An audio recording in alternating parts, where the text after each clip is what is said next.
કોઈ પણ રિલેશનશિપ હોય, હસબન્ડ વાઈફ હોય, ફ્રેન્ડ્સ હોય, ફેમિલી કે પછી બિઝનેસ, એક જ વસ્તુ કોમન છે, ટ્રસ્ટ વગર રિલેશનશિપ ખાલી નામનું જ રહે છે અને ટ્રસ્ટ વગર બિઝનેસ પણ લાંબા સમય સુધી ચાલતો નથી. આ ડિજિટલ બિઝનેસમાં પણ જો ટ્રસ્ટ ન હોય તો તમારી ટીમ પણ ગ્રો નથી થતી અને સક્સેસ પણ ટકી શકતી નથી. મને આજે પણ યાદ છે, શરૂઆતમાં મારી પાસે એક્સપિરિયન્સ કરતાં ફેથ વધારે હતું. મારા બિઝનેસ પાર્ટનર્સ પર મેં ટ્રસ્ટ કર્યો, પ્રોસેસ પર ટ્રસ્ટ કર્યો અને સૌથી મહત્ત્વનું પોતાની ઉપર ટ્રસ્ટ કર્યો.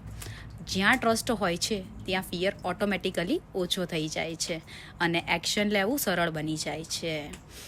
એટલે યાદ રાખજો, રિલેશનશિપમાં trust is equal to strong bond અને ડિજિટલ બિઝનેસમાં trust is equal to long term income. જો તમે ટ્રસ્ટ બિલ્ડ કરવા તૈયાર છો તો ગ્રોથ તમને અવશ્ય મળશે. ટ્રસ્ટ યોર સેલ્ફ અને પ્રોસેસને ફોલો કરો અને તમારું ડિજિટલ ફ્યુચર છે એ આજે જ બનાવો. Thank you. C you inside. જય શ્રી કૃષ્ણ.